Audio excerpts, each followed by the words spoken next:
আমার কথাটাকে আপনি হয়তোবা কোনো কোনো জায়গাতে খারিজ করে দিতে চাইবেন, কিন্তু বাংলাদেশে নিশ্চয়ই একদিন মানুষ অনেকগুলো সত্য জানতে পারবে।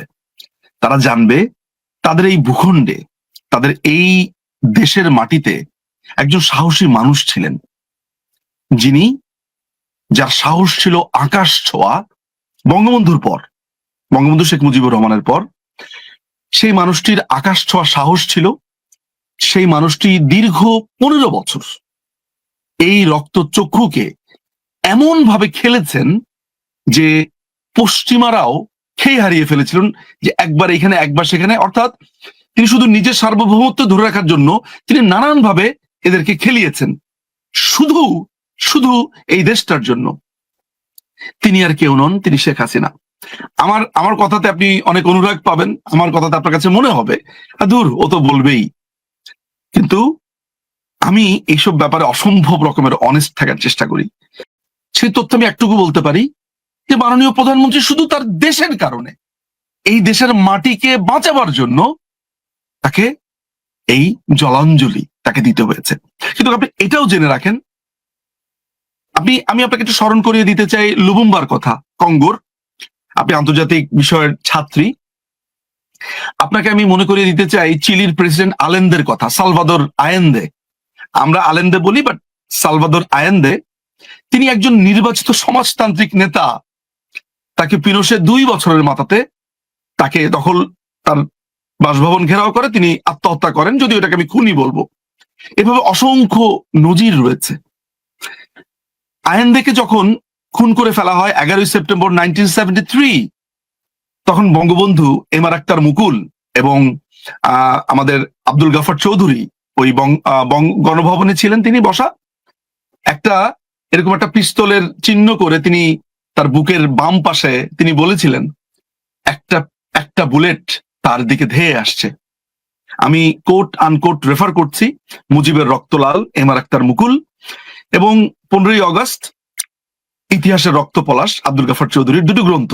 যারা পড়েননি তারা 2টো বই পড়ে দেখতে পারেন। এরকম অসংখ্য ঘটনা আছে। আজকে প্রধানমন্ত্রী, আমি আপনাকে বলে দিচ্ছি, প্রধানমন্ত্রী যদি ইউনাইটেড নেশনস এর কথা শুনতেন, প্রধানমন্ত্রী যদি শুধু পিটার হাস যা বলে ওইটা শুনতেন, এখনো তিনি এখনো বাংলাদেশের প্রধানমন্ত্রী, এখনো আছেন, কিন্তু তিনি এই ক্ষমতার এই চেয়ারে থাকতেন। আমি আপনাকে এটা বল, আজকে আমার এই কথাটাকে যেইভাবে আপনার মনে হোক না কেন, আমার ভেতরটা মাঝে মধ্যে চুরমার হয়ে যায় এইটার জন্য। নট আওয়ামী লীগের, তা আলাদা ব্যাপার, আমার দল, কিন্তু কোন দল অপারেট করতে পারবে না। আমাদের কাছে প্রমাণ আছে। আপনি জানেন যে পিটার হাস অনেকটা সিআইএর কাভার হিসেবে কাজ করেছে।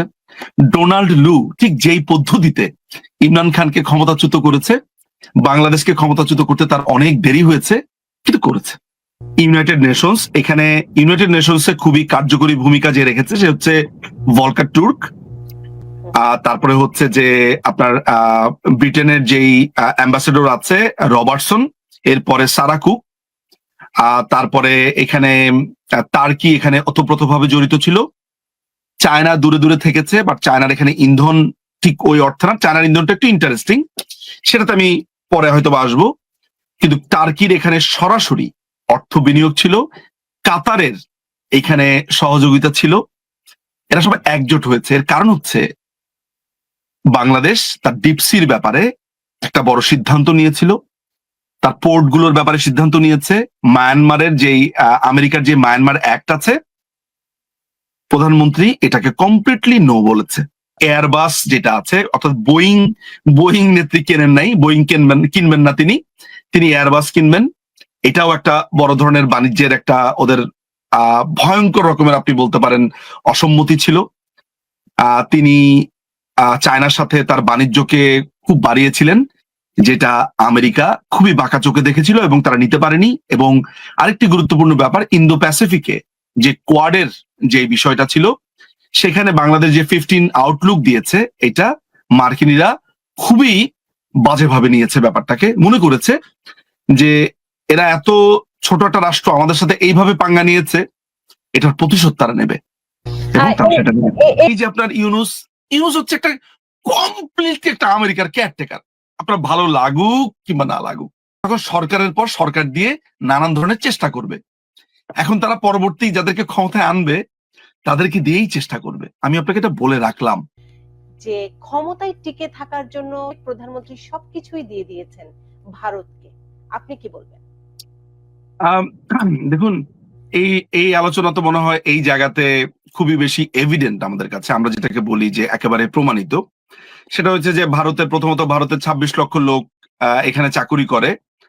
আপনার মোহাম্মদ নজরুল ইসলাম ওরফে আসিফ নজরুল, এই অবৈধ সরকারের আইন উপদেষ্টা, তিনি বলেছেন তিনি এখনো পর্যন্ত সেটা ডাটা দিতে পারেননি, নাম্বার ওয়ান। তার মানে এটা মিথ্যা প্রচারণা ছিল। বলা হয়েছে যে ভারতের সাথে বাংলাদেশ আওয়ামী লীগ অনেক অবৈধ চুক্তি করেছে, সেগুলো ক্ষমতায় গেলে বাতিল করবে। আজ পর্যন্ত, এখনো পর্যন্ত কোনো চুক্তি বাতিল হয়েছে বলে আপনি নিশ্চয়ই শোনেননি। আপনি আরো ভালো এগুলো ভালো জানবেন, কারণ এক্স্যাক্টলি আপনি এই এরিয়ারই ছাত্রী আসলে। ফলে আপনিও এটা কখনো শুনতে পাননি। এমনকি আদানি নিয়ে কি ধরনের কথাবার্তা বলা হয়েছে, সরকারকে কিভাবে সেই সময় আপনার নানান রকমের অভিধায় অভিযুক্ত করা হয়েছে। এখন হাইকোর্টই রায় দিয়ে দিয়েছে বা অপিনিয়ন দিয়েছে যে আদানির সাথে চুক্তি ভ্যালিড ছিল, কোনো সমস্যা নেই। তারপরে অনেক অবৈধ চুক্তির কথা বলা হয়েছে, সেগুলোকে বাতিল করা হয়, কোনো চুক্তি বাতিল হয়নি। ফলে যেই কথাগুলো যে ভারত বিদ্বেষী বা ভারত বিদ্বেষী ব্লককে খুশি করবার জন্য যে চটকদার কথা বলা হয়েছিল, সেগুলোর একটাও তো আপনারা দেখতে পাচ্ছেন না। কার্যত কার্যত আমরা কি দেখলাম? আমরা দেখলাম যে ভারতের মাটি ব্যবহার করে বাংলাদেশের গার্মেন্ট শিল্প আপনার প্রায় মাসেই সম্ভবত ডেলিভারি কস্ট হিসেবে প্রায় ৪,০০০ কোটি টাকা বাঁচাতে পারতো, প্রায় হাফ বিলিয়ন ডলার। সো এইটা কিন্তু আমরা কেউ জানতাম না। সবারই ধারণা ছিল যে ভারত মনে হয় বাংলাদেশ থেকে সবকিছু নিয়ে গেছে।